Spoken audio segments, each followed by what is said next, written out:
どうも、ダイキングです。本日も動画を見ていただき、ありがとうございます。今回は Apple の発表会、これ正式にね、決定しましたので、そこからね、こう読み取れることっていうのをね、ちょっと今回解説したいかなと思います。ついにこれ来ましたね。この季節、セプテンバー9月がやってまいりましたよ。皆さんどうですか？散財の準備できてますか？僕はなんと準備できてませんが、で来週ですね、9月15日、これ水曜日に行われる発表会の招待状がね、これ正式に届きましたので、ここからじゃあどういうことが読み取れるのかっていうことをね、ちょっと一緒に見ていきたいかなと思います。またじゃあ発表される製品はね、じゃあどういうものがあるのかってね、気になると思いますので、こちらもね、新しい情報も入ってきたりしてますんで、そこも入れつつちょっとまとめてみたので、一緒に見ていきたいと思います。こちらのチャンネルで Apple 製品をはじめとするリーク情報だったりですね、賢い買い方ですね、だったりガジェットレビュー動画っていうのを定期的にアップしておりますので、ぜひチャンネル登録していただいてですね、最新情報を受け取ってもらえればと思います。この機会にぜひね、登録していただくとですね、もう僕がもう本当にね、もう死ぬほどもう本当にもう喜びます。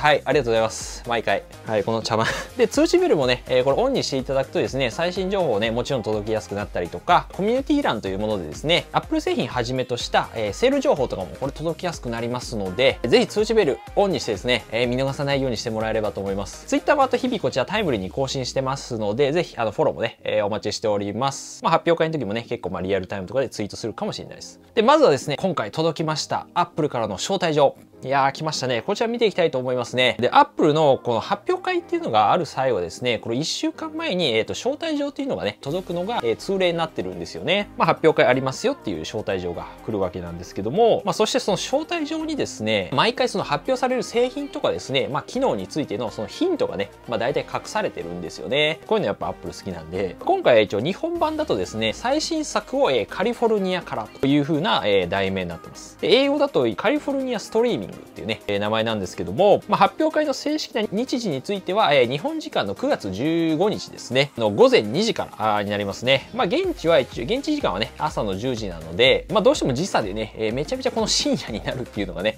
毎回の、なんていうかね、恒例なんですけどね、しかもこれ平日っていうね、皆さん大変だと思うんですけども、今回はね、僕もライブ配信しながらね、ちょっと一緒に皆さんとね、見て解説しようかなと、思ってるんですけども、ここから一応読み取れることはですね、あくまでちょっと仮説に過ぎないってことはね、最初ちょっと頭に入れといてもらいたいんですけども、大体読み取れるね、なんとなくこう調べた感じで、3つ4つぐらいあるんじゃないかなということなんですけども、まず1つ目としてはですね、画像だとね、招待状の画像だとちょっと暗めではあるんですが、動画バージョンっていうのもね、実はこれ Twitter とかありまして、Apple のロゴの中に入っていくこう演出みたいなのがね、こうギューってなんかね、これがね、一応 Apple Park のなんか日の出のところから入っていくような演出なんですよね。ここから噂されている iPhone 13の新色であるですね、サンセットゴールドをそれを表しているのじゃないかっていうことですね。サンセットというのは日の出のことなので、確かに普通にこれじゃあ撮影するなら別に昼間とかで良くないですかって思ったので、これちょっと案に示してるのかなとか思ったりもしました。はい。そしておそらくね、この画像が湖の上で光るなんかその Apple ロゴ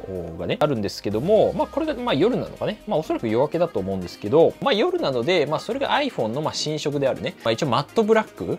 ブラックの新しいバージョンみたいなやつがですね、それを表してるのじゃないかっていうのが2つ目、これありました。はい。これはちょっとなんかね、考えすぎな気もするんですけども、はい。で、そして3つ目がですね、湖の上で、一応夜明けの色が、これ奥の方に夜明けのね、淡い感じの色があると思うんですけども、これがね、なんかちょっとピンクみたいなね、色してるんですよね。なので、これもなんで iPhone の新色であるですね、噂されてるローズゴールドを表してるんじゃないかっていう風なね、はありましたね。ローズゴールドはやっぱりね、ずっとこう噂がね、されているのっていうのと、本体画像のようなものが、結構出てきたりとか、してますんで、これも確かにね、夜をその表すだけだったら、夜明けとかだったら、こんな実際こんなピンク色になることってあんまないじゃないですか。ちょっと赤っぽい感じだと思うんで、わざわざこれ確かにローズゴールドを表してるんじゃないかなって思ったりもしますね。夜のね、その星空が広がるロケーションというか、どっかこれ湖らしいんですけども、そういったことでアストログラフィーモードですね。いわゆるその天体撮影モード、天体観測とかあるじゃないですか。星空ですね。そういったものの搭載を表してるんじゃないかっていうことですね。カメラの機能として、その星空を綺麗な形でこう撮るっていうのがね、実際ありまして、天体観測モードっていうものなんですけども、例えば Google のその Pixel 5とかね、ものでは実際にあったりしますね。正直、僕としてはどうでもいいかなっていうね、ところではあるんですけども、もちろん綺麗にその星空撮れるのってね、嬉しいですよ。嬉しいですけど、星空撮って、どうすんのっていうね感じではあると思うんで、もちろんそういうのロマンチックで好きですけど、またその Apple のイベントサイトの方にね、行っていただくとですね、今回は面白い仕掛けっていうのがね、実はあって、AR ですね、いわゆる拡張現実というもので、空間にこの Apple のロゴをね、浮かせることができるんです。自分のどこでもね、部屋のどこでも大丈夫ですよ。これロゴの中になんかね、入っていけるんですよ。どういうことって思う。これやってみてわかりますよ。入っていけて、で、その中でやっぱ本当湖の波がね、こう打ってる感じに、本当リアルな感じになってて、イベントの日にちが日本版だと9月15かなっていう日にちがね、中に入ると出てきます。なぜか、ただ僕も一応これ画面録画してね、したんですけども、なぜか消えてしまうっていうね、日にちが、実際出てくるんですけど、ちょっと動画にはできなかったんですが、よかったらちょっとこの AR ね、面白いので試してみてください。一応やり方としては、サファリの方で Apple のそのイベントサイトに行って、その Apple のロゴですね、タップしていただくとできますね。なんで、サファリでしか多分できないですね。Google Chrome とかGoogle のアプリとかでスマホで入ってもできない。そこは注意が必要なんですけども。ということでね、この招待状から、読み取れることですね。これ皆さん何だと思いますか？他に質問とかあればね、何でも気軽にコメントいただければと思います。ということで、今回のイベント、じゃあ何がね、登場するのかっていうね、ことなんですけども、9月のイベントですね。ざっくりとまず iPhone13、Apple Watch シリーズ7、これはかなり確率ね、もう非常に高いというか、ほぼ確実なんじゃないかなっていうところで、もしかしたら iPad、旧世代だったりとか iPad mini ですね、だったり、あと、AirPods あたりももしかしたら出るんじゃないかなっていうところですね。で、まずはちょっと iPhone13 についてなんですけども、今回はどちらかというと、デザイン的にはマイナーアップデートにはなると思います。で、iPhone13 の、例えば大きなアップデートですね。新機能としては、大きいもので言えば 120Hz への対応ですね。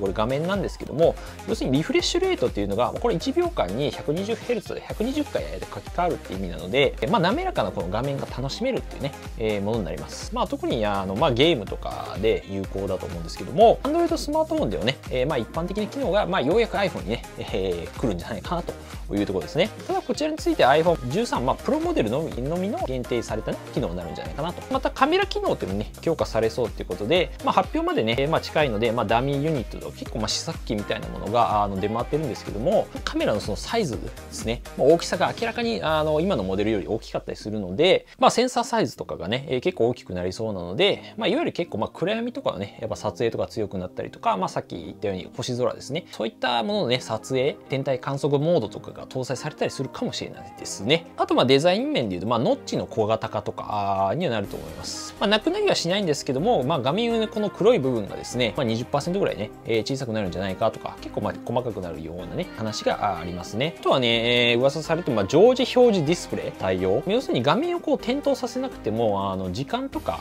日にちとかね、簡単な通知とかであれば、ずっとね、画面がついてる状態ですね。常時ついてる状態で見れたりするというものですね。これも一応 Android とかで、ある機能ではあるんですが、一応残念な点としては、おそらくその画面内の指紋認証については、今年は搭載はないだろうということですね。画面にいわゆるその指紋認証が埋め込まれているタイプですよね。ピーって画面を押したら認証されるっていう。それもね、あるかもって言われてもしたんですけども、来年か、それかね、もしかしたらもう Face ID 自体を画面に埋め込んじゃうっていうね、話もあったりするので、実際もう画面内認証はないんじゃないかなって僕はね、思ったりします。来年もね、わかんないですけど、Apple はやらないかもっていうところですね。はい。代わりに、これ以前の動画で、ね、お話ししたんですけども、Face ID がもしかしたらマスクを装着した状態でもできるようになるんじゃないかっていうね、実験をしてるっていうね、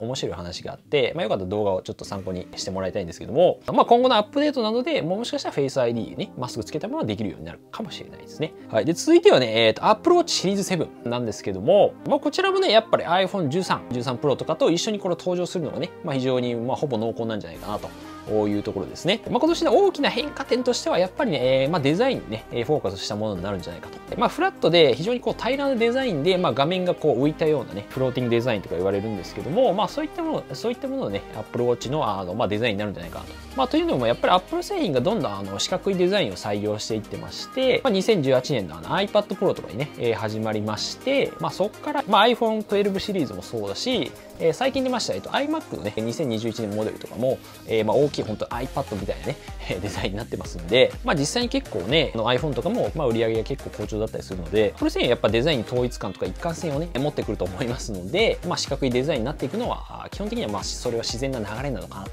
思いますね。特に結構これ画像でね、際立つのが、画面の大きさなんですよね。こちらはレンダリング画像こんな感じになるんじゃないかなっていうね、予想のデザインにはなるんですけども、画面を大型化するということで、一応本体部分は、ケースとかでね、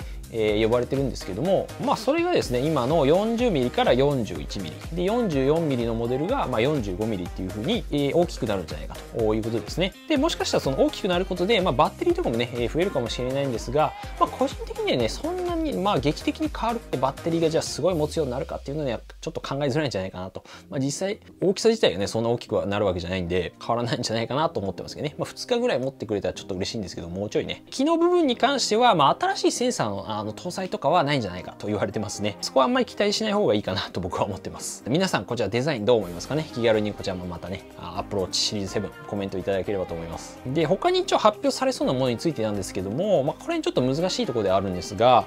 まず言われているのが AirPods 3、かなりAirPods Pro とかに近いデザインで、おそらく周りの音を打ち消す、ノイズキャンセリングとかの搭載は、ないっていうなくしてちょっと価格を下げたようなモデルになるかなと。もしかしたらやっぱ iPhone と Apple Watch はほぼ確実と思うので、出るのは、そことねやっぱ相性を考えると、結構 AirPods もあるんじゃないかなっていうところですよね。ただいきなりそのプレスリリースされるってね、Apple のサイト見たらなんか AirPods 出てるみたいなねことも結構言われてるので、五分五分な感じかなっていうところがありますね。ただ年内には出てくるんじゃないかなと思います。あとはiPad 関連なんですけども、iPad、例えば9世代とかね、iPad mini の6世代とかももしかしたらあるんじゃないかっていうところですね。去年の場合は10月に発表会がね、iPhone と別でiPad と確か Apple Watch がね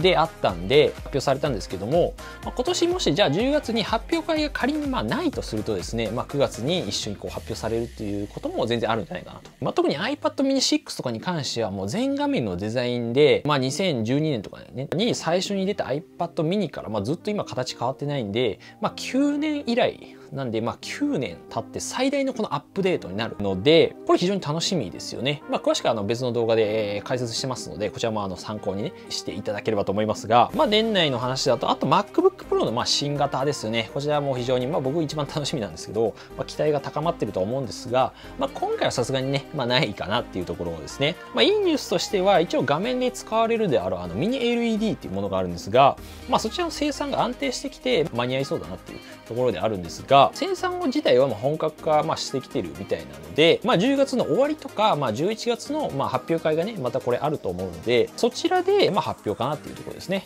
というのもやっぱ去年もですね、M1 のモデル、今の MacBook Air とか Pro が発表されたので11月とかなんですよね。そこからだいたいちょうど1年になるので、同じぐらいのタイミングで来るって考えると、11月ぐらいが現実的かなというところだと思います。はい、これももしね、質問ありましたら、ぜひコメントいただければと思います。で、また、MacBook Pro についてはね、次の動画でね、結構詳しい内容を今ね、多分土曜日ぐらいに上げると思うんですけども、詳しい内容をね、実際用意してね、できてますんで、ぜひちょっとチャンネル登録していただいてですね、お待ちいただければと思います。はい、MacBook Pro 気になる方は、こちらの動画少しでもね、役に立ったなと、少しでも役に立ったと思った方は、ぜひ高評価だったりですね、グッドボタン、一緒ですね。あとチャンネル登録をお願いいたします。いつもありがとうございます。ということで、また次回の動画でお会いしましょう。今日も良い一日お過ごしください。バイバイ。いや、来週楽しみですね。発表会、頑張ろう。